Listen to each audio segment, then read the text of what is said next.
What did you just do? You're like, bum, bum. Did you hit something? Set my beer down with authority. Oh, okay. Like a man sets his beer down. No koozie to cushion that noise.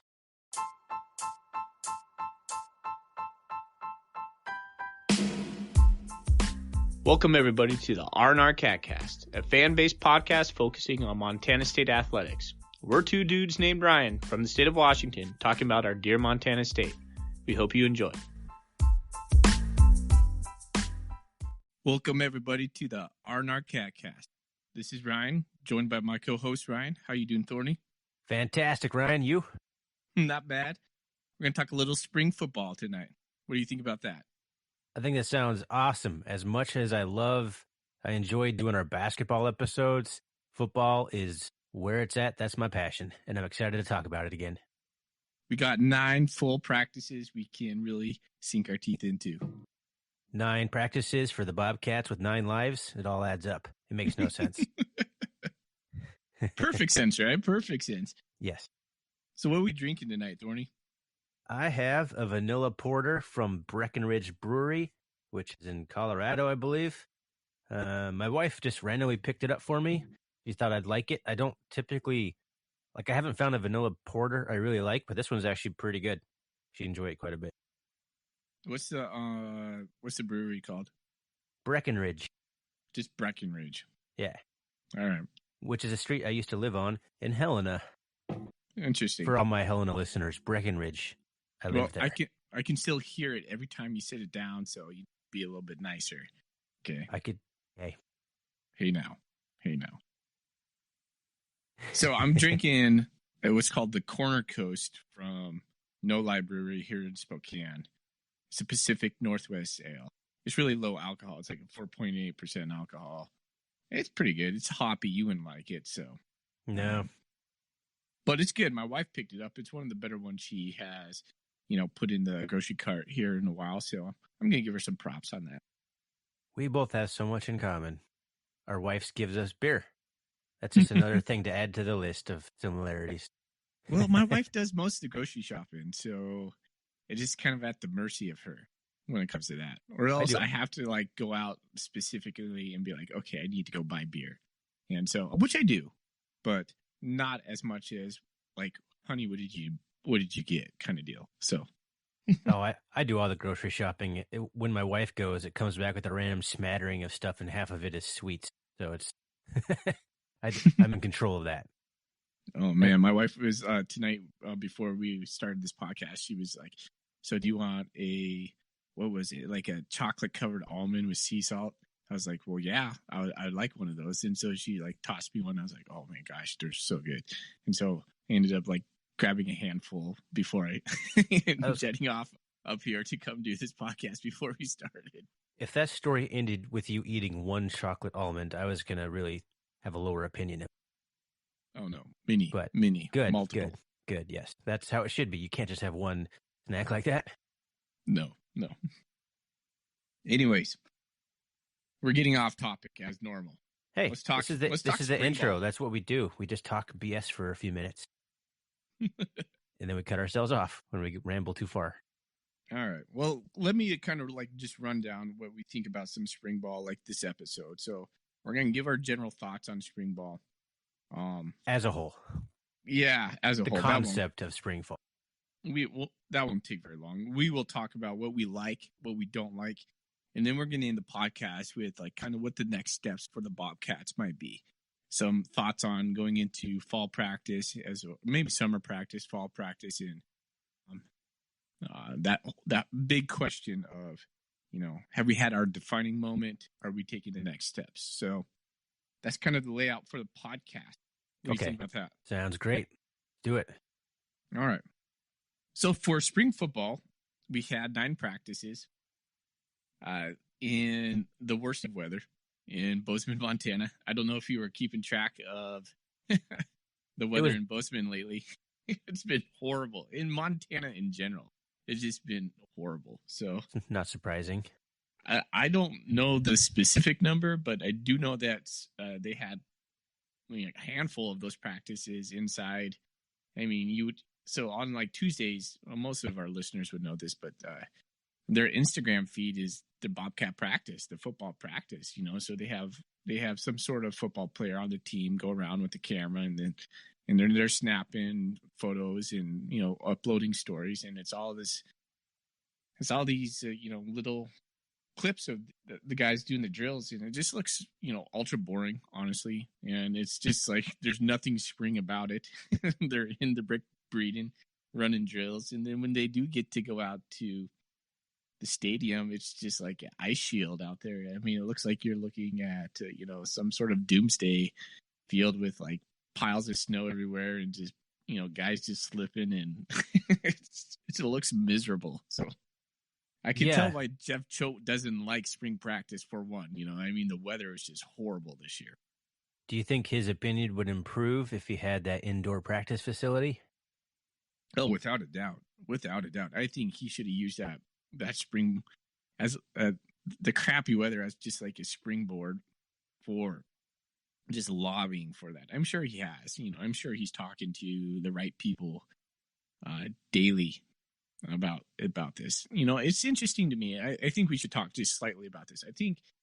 I wonder how far they are, because when you hear Leon talk, he's like, yeah, we're really close. And I remember Choate saying somewhere along the line this year, he's like, we need to get a shovel in the ground by this summer, to make some progress, to show our recruits that this is happening. So I've been wondering about that. About the progress? Yeah, like where we at, with the fundraising and whatnot. I know we're close, but what does close get us?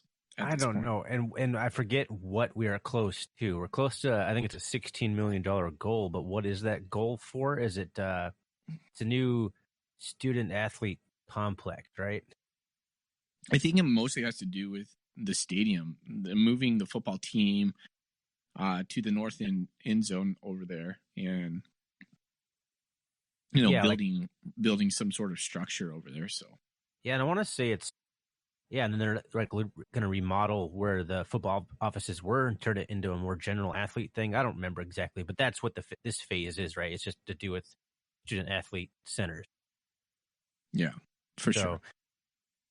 So if we're not even there, and we've been going this long for that, we can't be very close to a practice facility whatsoever. It's a head scratcher, Montana State, with all its resources, yet still lacks in the sports world for some reason. I don't know. It just always baffles me. So it's, you see other programs throughout the country, even the Big Sky, get some big stuff done, and it's just like, why can't we? We have like the second best attendance in the conference, like top 5 or whatever country nationally used every year. We have a big base, a lot of support. Why can't we get things done? Yeah, it's a total head scratcher, man. So it takes people more well off than I am to make a dent in that. Hey, so I put I think it was $50 towards the stadium renovation project. After the link was posted. Did you get like a brick with your name on it or something? I may have gotten an email. I don't remember. That's probably about it. You know what we need to do? If they do one of those like bricks, we need to get one with the R&R Cat Cast. There we go. Make it gold brick, please. Well, let's link back to like Jeff Choate's thoughts on spring football. I hate it. Oh man, yeah, I get the feeling he feels a little snake bit about spring football, and rightfully so. He's had some significant injuries happen in spring football. I believe Jabari Johnson last year was at spring football. Yes. Jacob Hadley, who still, I mean, it's still resonating today for that kid. Yeah. It's just some major players, and just circumstantial, all of it for sure. But I know was it his first year where we lost like every defensive end we had on the roster? Yeah. And that happened through fall camp too. I guess, yeah, that had to have been fall camp. His first year, did he have a spring? When he was hired. Yeah, he was hired. He had January. to have, yeah. You're right. But yeah, what? Like for Choate though, so now he's in year 4. So the progression of the culture like you have to use spring football his first 2 years to, establish your culture, build the competition, and do it his way. Now that they're in year 4, I kind of get it. I mean, he was just plumb happy after the Sunny Hall game. He's like, "Yep, 9 practices, we got out healthy. I'm good to go." And that's largely because they know who's coming back. They got 9 out of 11 offensive starters coming back. They got 8 out of 11 defensive starters coming back.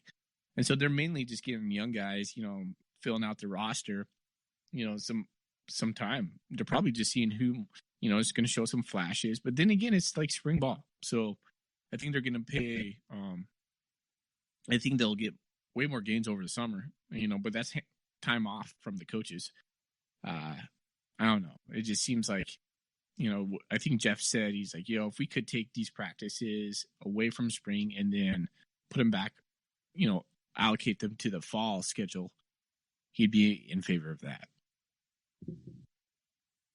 I agree with most everything you just said, and I assume with most of Choate's thoughts, but what happens when you have the most important position on the field not decided, and you're deciding between 2 guys who don't have hardly any experience between them, and you're not even getting them any reps because you had a short spring practice and a really controlled scrimmage? How are they supposed to ever get any better if all they do is 7-on-7? Yeah. So we're going to talk about the QB right now, huh? I mean, that we don't have to. We're talking about spring ball, and your point was that, like, once you kind of get what you have, you don't need as many practices. But our case, the biggest position in football, we don't know what we have yet. So how do we? I don't know. I'm half wondering if we left it a little bit light on the quarterback battle because Choate wants to see what Murray can do in the fall if he gets back. If he kind of left the door open a little bit for Murray. What are your thoughts on that? So my thoughts on that are twofold. I'm going to address the Murray part on the second. I do think we don't know as much as we know. And what I mean by that is I think my guess is that the person, whether it's Rovig, I think it's probably Rovig, has been anointed. And they are the man. And I don't think that's been put out to public, but I think that's probably known within the locker room. I think that's probably been a conversation with the team going into spring ball. We all know last year Rovig was the guy who was running the summer camp. The player run practices. Imagine he's going to be the same guy going this year. I don't feel like it has anything to do with Chris Murray. I think, I know this is going to be a good topic of conversation, but I think if we go back to the Chris Murray thing, we're just going to be, again, handcuffed or held captive by the Chris Murray thing again. And I don't feel like that's the progression of Bobcat football right now. And I think let's save that for a little bit when we talk about the next steps later on in the podcast. But I don't feel like that's part of it. I think Rovig's the guy. I think he knows it. I think Choate knows it. And I just don't feel like he's choosing to tell us. Well, your theory might hold some water. That might explain partly why Murray didn't take any snaps at the last scrimmage. I never really heard why he didn't. Did you? Just maybe assumption was like grades, or he's working on grades or something like that. But, maybe if they made a decision like, hey, Murray, you're not going to be a part of the QB battle. I'm going to trot you out there at quarterback for the second scrimmage. Maybe that's part of it as well. I don't know. Well, it kind of all just goes back to, I don't think he was going to get any reps in the game because I don't think Choate was going to let him get any reps in the game. On the Sunny Hall game, I don't think he wanted him. They know what Chris Murray can do, right? And in that way, like, you know what you have in Chris Murray. So why take that time to trot him out there? But well, they did in the first scrimmage. Yeah. And when he did, maybe just to see if he still had it. And he does. He does. But again, we just going to talk about, like, it's just, he's magician running the option, but his passing abilities, man, we still don't know. I hate talking about that. I hate talking about the quarterback situation. Just I feel like it's all Bobcat football is turned into is who's the quarterback, and maybe that's just manufactured by the media and idiot podcasters like ourselves, just sitting there talking about the quarterback battle. When, like you said, maybe there is no quarterback battle. Choate's made his decision, and it's kind of what it was last year. He made his decision, and everyone just kept talking about it, but Choate didn't care. He knew what he was doing. So, yeah. Who knows? Maybe it's just a bunch of gibberish that we're just talking about, but I get tired of talking. I just feel like you have to talk about it because I never feel like it's solid, never been solidified. Because Choate never comes out and says he's my guy, he's my starter. So he leaves the entire thing open to interpret and conjecture and rumors and so on. Yeah, I mean, when he decided on Troy Anderson last year, he did not wave from that, and it was well cataloged through the whole year about the frustrations of Troy. But you know what? It worked out in the end. We got to the playoffs, and we're not winning that Cat Grizz game without Troy Anderson back there. But what made Troy Anderson the quarterback that he wanted to go with? Leadership, intangibles, team believed in him. We've all heard it. Yeah, I mean, it's really, when you're looking at the QB, I think what Choate's probably going to look at this spring is he's not going to look at completions. He's not going to look at, all the statistical things that you can see. You're going to look for the guy who walks into the huddle, who has the command of his teammate, the QB who makes the players around him better. That's the guy you want to go with. And whether that's Rovig, Bowman, Beltran, Troy Anderson, whatever that is, you go with that guy. And I'm a firm believer in that because I think that's what it came down to last year, and it paid dividends for us. Did you just throw Troy Anderson's name back into the quarterback room, you crazy maniac? I did, and I hate it. Shame on me. No. I'm the one who's supposed to interject Troy all over the place, not you. And plus, it's not gonna. It better not happen. There'll be a meltdown of epic proportions everywhere if Troy goes back to quarterback. And then he'll win all the games. We'll make the playoffs. Yeah, Troy does go back into the quarterback. Yeah, we're like 8-2 or 8-3, whatever we're doing. So I think we got 12 games, right? Just a sidebar. This is 12 games. I don't know. Is it? I think so. You know what who we don't play? That surprises me. Who? Eastern. We don't play Eastern this year. Yeah, we kind of stopped making them our constant out of conference schedule for some reason. I hate Eastern. No. I live in it, man. Yeah, it's a 12-game season. Sorry, I was counting. All right. So let's wrap up our thoughts on this the spring ball. So what did you like about spring ball? Nothing really. Not gonna lie. I feel like the only news that came out was bad news. Players no longer on the team or currently not on the team. I heard a lot of currently not on the teams, not on the roster. Like, well, what does that mean? Are they coming back? We didn't get the quarterback situation solved. I don't feel like we heard a whole bunch of names flashing, but I guess you heard a whole bunch of guys like improved in terms of like weight and strength training and all that good stuff. But I don't know, it just didn't feel like there's a whole lot of newsworthy nuggets to come out of spring ball. Like nothing groundbreaking, nothing the usual stuff. Bigger, stronger, faster. About it. Well, that's a big thing, and that's exactly what I liked about spring ball. It's like I saw the SWX coverage on the Sonny Hollow game, and damn, we are bigger, we are faster, and we are stronger. I mean, I'm looking at guys like, Nolan Askelson comes to mind. That guy's just yoked. Kevin Cassis, I heard you texting me about Cassis. Yeah, Cassis just looks like, I mean, his arms are just ginormous. Like, they're bigger than Troy's. It's ridiculous. Like, I mean, just the transformation of Cassis year to year to year physically has been just noticeable. I mean, the guy impressive. Just looks super strong. Another guy that popped to me was Travis Johnson. He looked like he put on some weight, but just like the guys who put on weight just seemed to be, didn't look like they were putting on bad weight. They seemed just like thicker and like leaner, maybe. And just like the whole nutrition program is definitely paying dividends. One guy, I mean, they showed Stirk.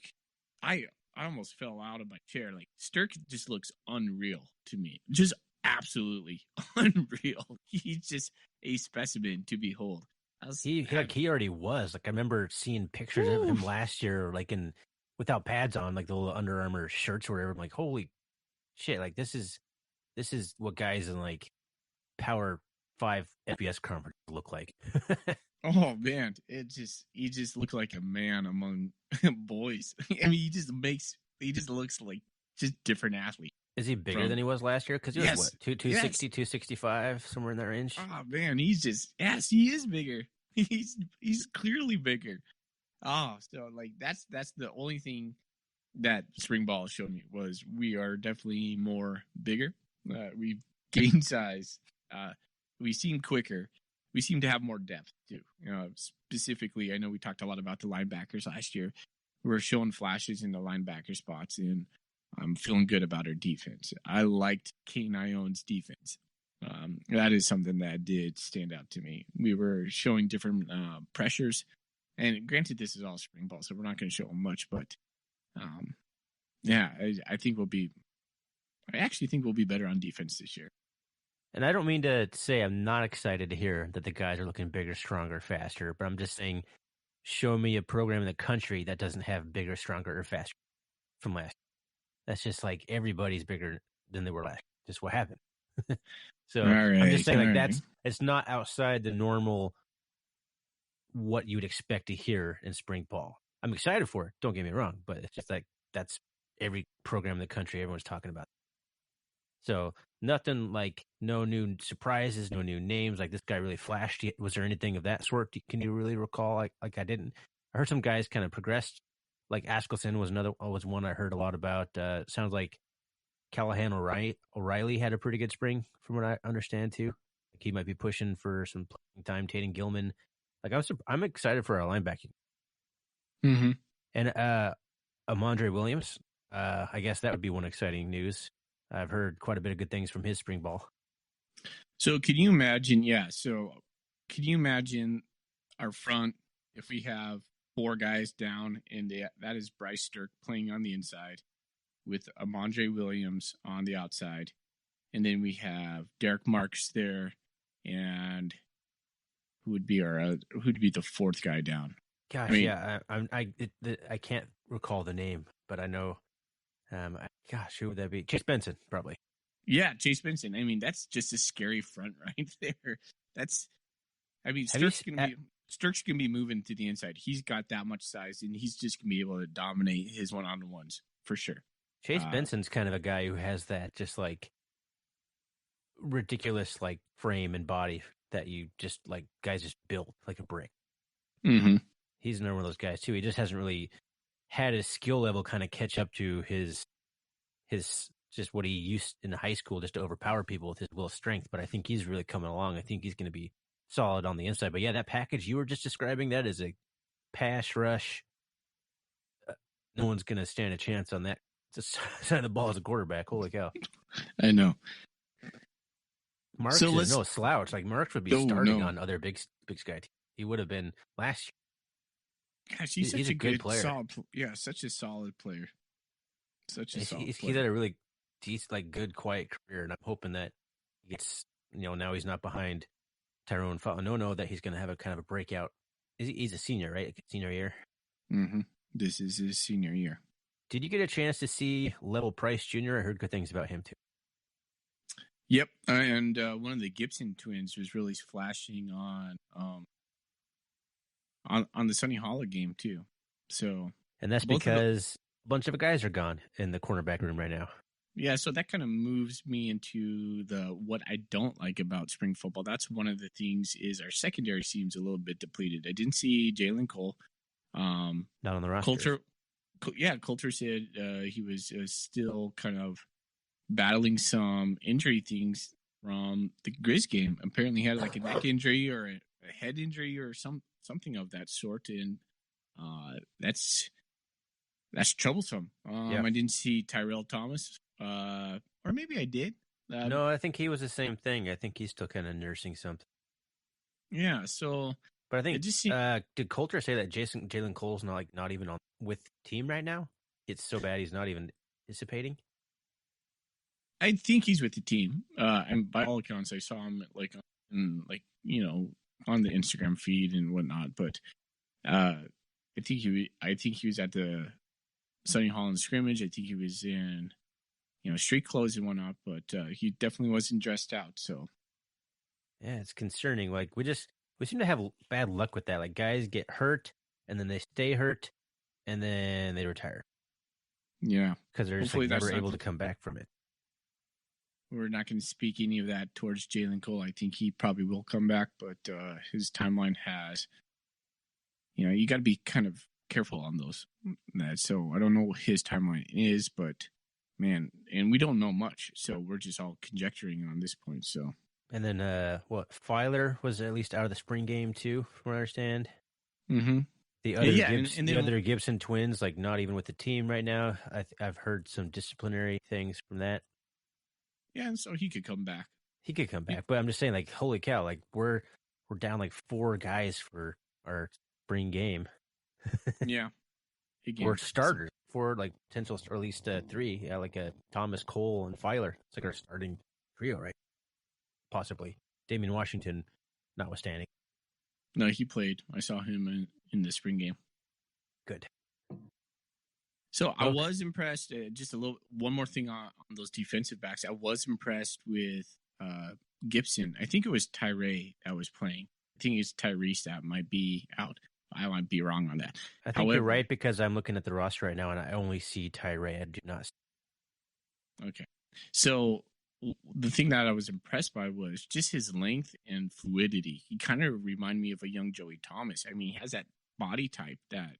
Remember how Joey was like long and lean, and it just like he had just good hips and he would just be able to cover so well. Like that seemed like that kind of body type that I remember Joey Thomas having. So I don't know if I was just excited by that or because we've had such short corners for so long. We have, yeah. Yeah, like all of our I think the tallest guy we had was Flowers, who was like 5'10". Everyone else has been like 5'9", 5'8", I feel, like, for a while now. I guess Damian Washington and Filer. So yeah, we've gotten a lot bigger. So yeah, your point is, we'd see some bigger defensive back. Right on. And the only other thing that stood out to me, like kind of as a negative, besides just the weather, because it was such a shitty day in Bozeman, was Willie Patterson. Man, that kid needs to catch the ball. I don't like calling out players most of the time, but man, it seemed like he dropped the ball quite a bit. So he struggled a little bit with that last year too. So I mean, the guy has got such athleticism and flashes so well and runs good routes and gets open, when he catches the ball, he can make some moves. But yeah, he's really got to hold on to it. He wants to take that step, be really productive. Yeah, he's not used to having anyone throwing the ball. None of our receivers are.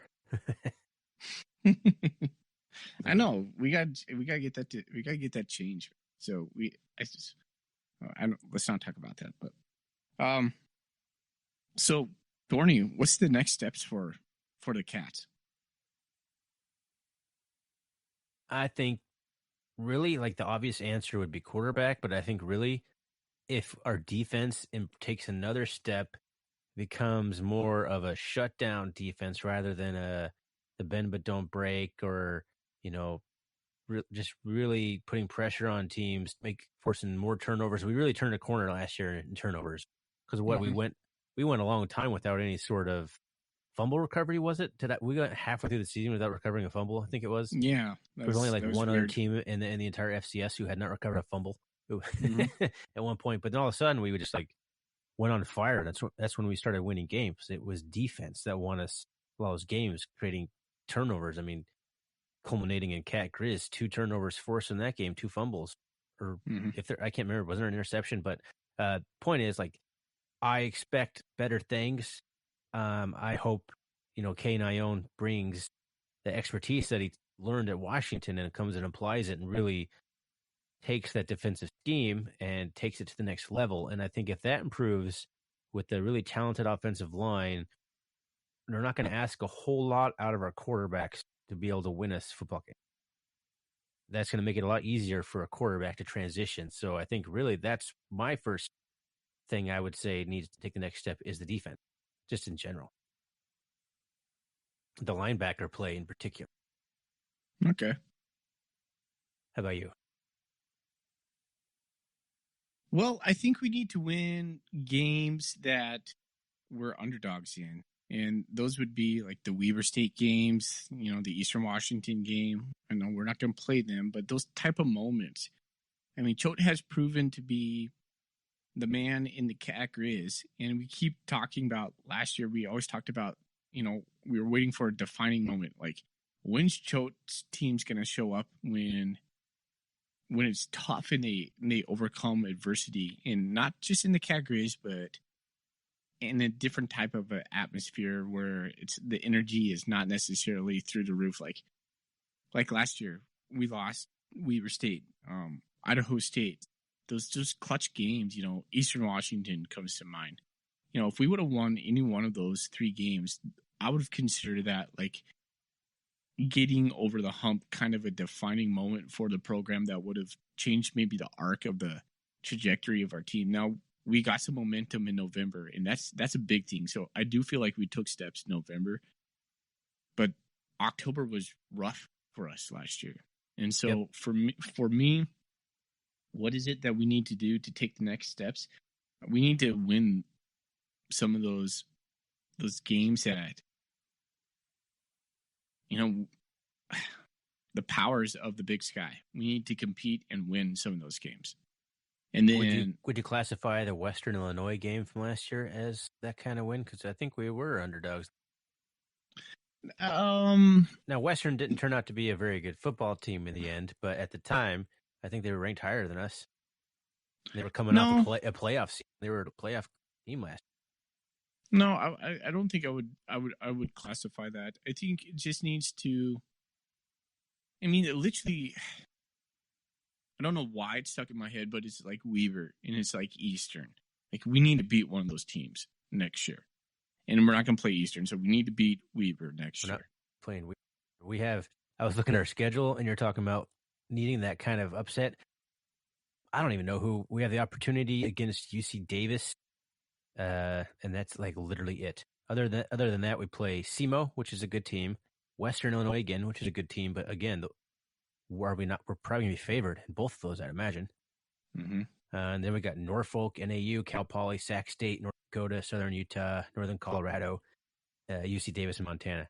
That is a pretty, we're going to be favored in almost every one of those games. Outside of Texas Tech, UC Davis, maybe the Grizz, depending on how the Grizz season goes. Other than that, can you see any one of those teams being favored over us as it stands now? No, I can't. And that's one of the more easy schedules I've heard. Yeah. I mean, Montana State. I don't want to call us Montana. It seems every year there's a team from the Big Sky that gets in the playoffs based solely on the fact that they didn't have to play the traditional powers in the Big Sky. And almost always those teams make it to the playoffs and get just spanked in the first round. And I'm not saying that's our fate, but if this is one of the first times I feel like we actually have one of the easier Big Sky schedule. We always play the Grizz, so there's always going to be that. But now we don't have to play Eastern. We're not playing Weber.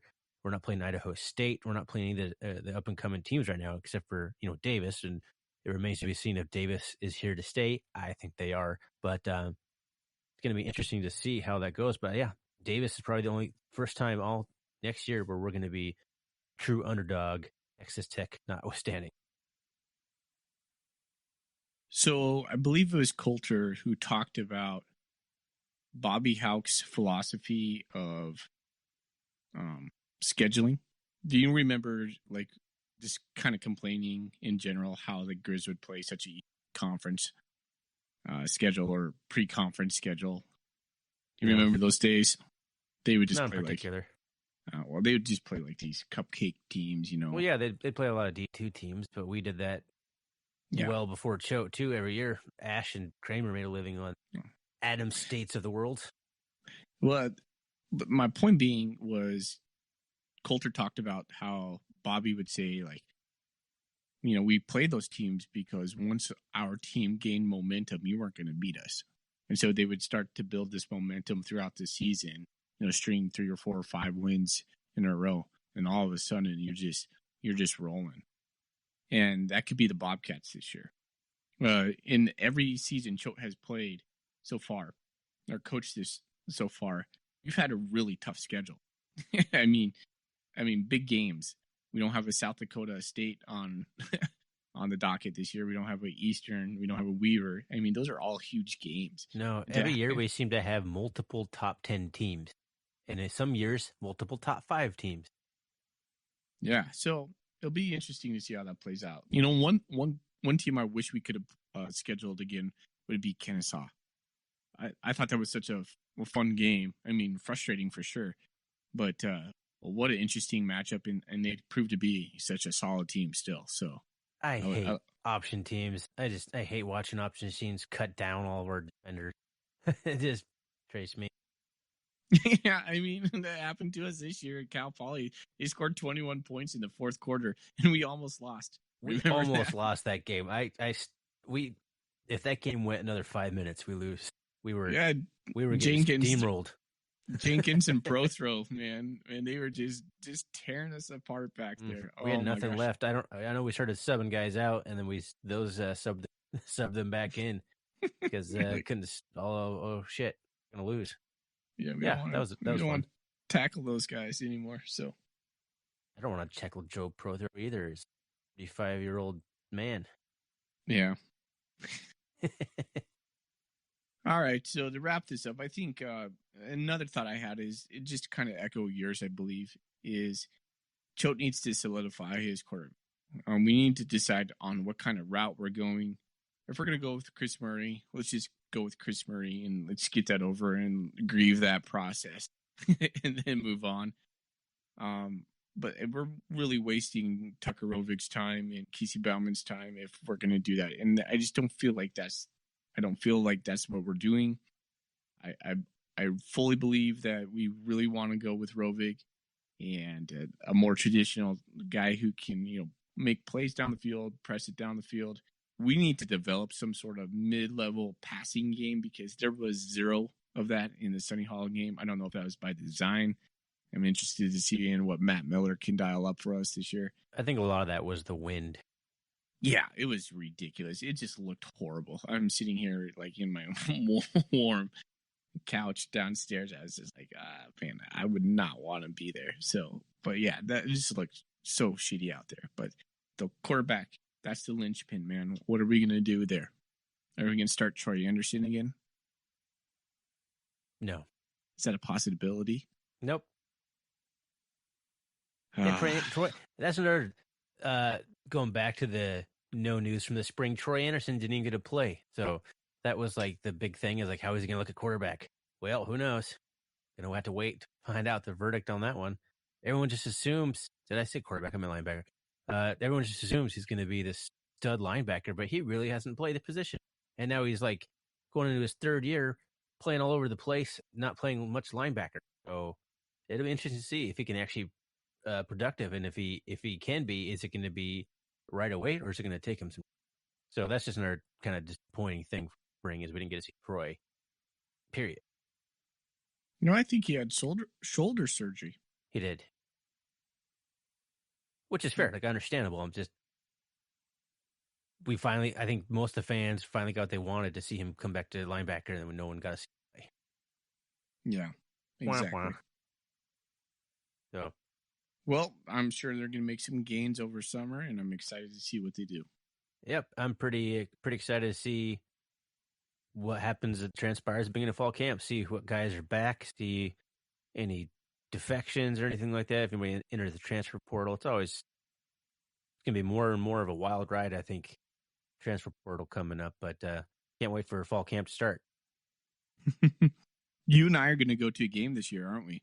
Heck yeah, we are. I don't know what game yet, but yeah, we are A-okay to go. We got the green light from those in charge of the separate household.